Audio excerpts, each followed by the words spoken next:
Hey everybody, how you doing? This is Dan Blanchard with the Travel in Time with Dan show. Today I am in Rhode Island at the Great Swamp Massacre Monument. This monument was put up in 1906. You could see the tall obelisk there that was put up in 1906 representing like the Narragansett Indian tribe. And you see like these 4 blocks, huge blocks around it representing the 4 New England colonies of Connecticut, Massachusetts, Plymouth, and Rhode Island that the Narragansetts fought against.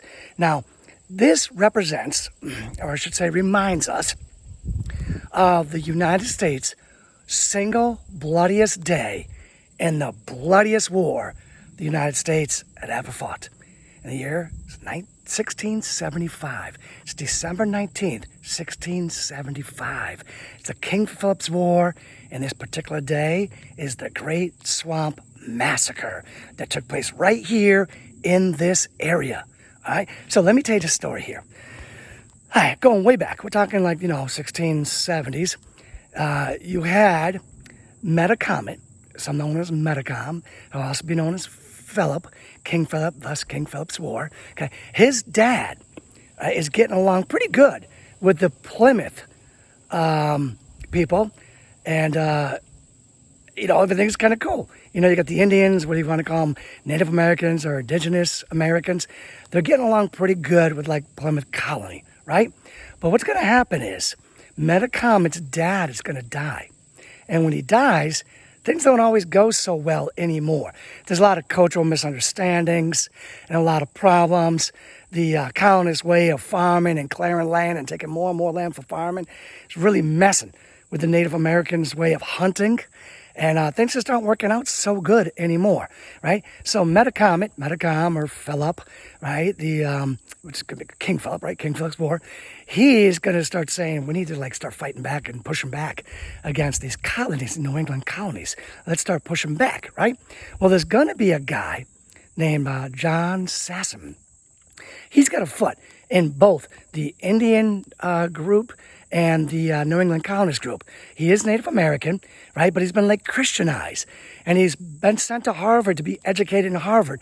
And he's going to let the colonies know that King Philip is trying to gather alliances of different Native American tribes and push back, fight back, right? So the colonies, the New England colonies start demanding, they want the guns, they want King Philip to sign an agreement that he won't do anything, he'll be in big trouble, all that stuff, right? And this is kind of humiliating, right? So what's going to happen is this Native American, John Sasson, he's going to end up dead, right? Seen as, I guess, a traitor by the Indians. Now, a couple of the colonists are going to find him. There's going to be a sham trial of 3 Native Americans, and they're going to be executed by the New England colonists. Now, the Native Americans, they see this as a total sham, and they're indignant, and this is pretty much like the proverbial shot fired in the upcoming war. So it's going to be like the King Philip's War. It's, again, the most bloodiest war that this country, the United States, has ever fought. And it's going to be, about 2 years. But pretty much half of the New England towns are going to be attacked. Providence, Rhode Island is going to be burned to the ground.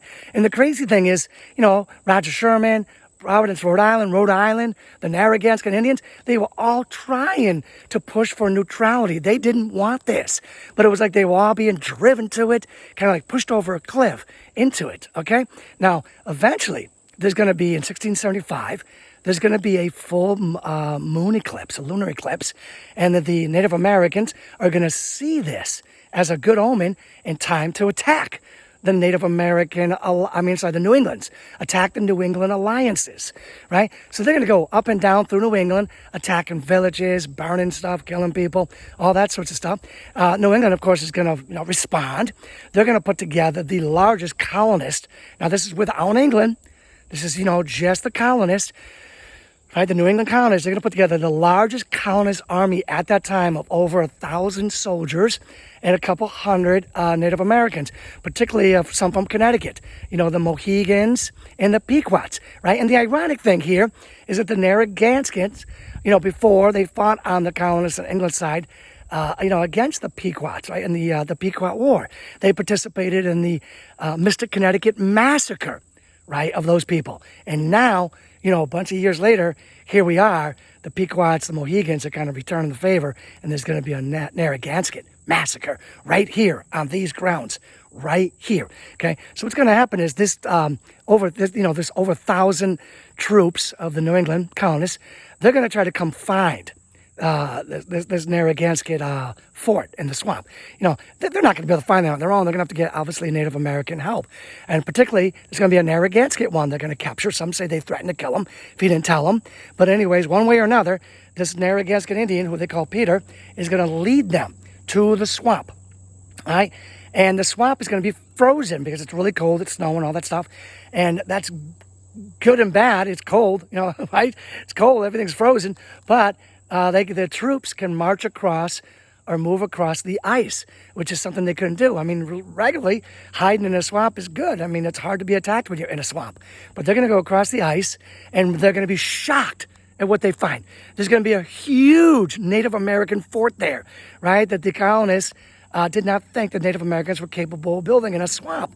However, this Indian guy, Peter, he's going to show them to the one weak spot where the wall isn't quite finished yet, and they're going to all attack and go in through that hole in the wall. All right, and then the massacre is going to happen. Right, the fort's going to be burned, the food's going to be burned, everybody's going to be pretty much killed. Some people are going to get away, but hundreds and hundreds and hundreds are going to be men, women, children. It's just a total massacre, right? It's terrible, total massacre. Now, Metacom, King Philip, whatever you want to call him, he kind of gets away. And a little bit later on, right, in this big King Philip War, right, that's all over New England, they're going to find him. They're going to find him, and there's going to be another Indian named John Alderman, and he's going to be under Benjamin House, who Benjamin House is later going to go on to become the father of the United States Army Rangers. So anyways, under Benjamin House, John's husband, yep, another John, right, Indian, he's going to capture, he's going to find Metacomet, and he's going to kill Metacomet. Right, so the Indian kills the Indian, right? And this pretty much was the last-ditch effort of the New England Native Americans to kind of push back against, like, the English and the colony, like, colonists rule over them.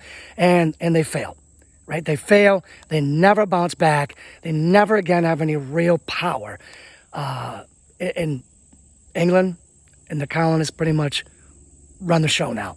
And that's pretty much how it goes, right? Once Metacomet's dead, it's over. It's game over, okay? So what is the leadership lesson here? Well, the leadership lesson here is a few of them. One is, don't make fear-driven decisions. Fear-driven decisions is bad, all right? There could have been a way. They wanted neutrality. There could have been a way to do neutrality, but their fear got the best of them, and it drove them to this terrible massacre. Now, speaking of neutrality is leadership itself, right? That's leadership, neutrality. Should always try to find some sort of peaceful means of neutrality, okay? The other thing is legacy leadership is a component of this lesson. If you look behind me, that monument of the Great Swamp Massacre, that monument is not to glorify anything. It's a solemn reminder of what happened here and how we should avoid this at all cost. That's the leadership lesson here. All right, now listen, I appreciate you watching this and spending some time with me on the Travel and Time Show with Dan. Not quite sure where I will be next, but wherever it will be great. All right, and definitely want to check me out where I get to mix travel with history and with leadership and with me, Dan Blanchard. You take care, and I'll talk to you again soon.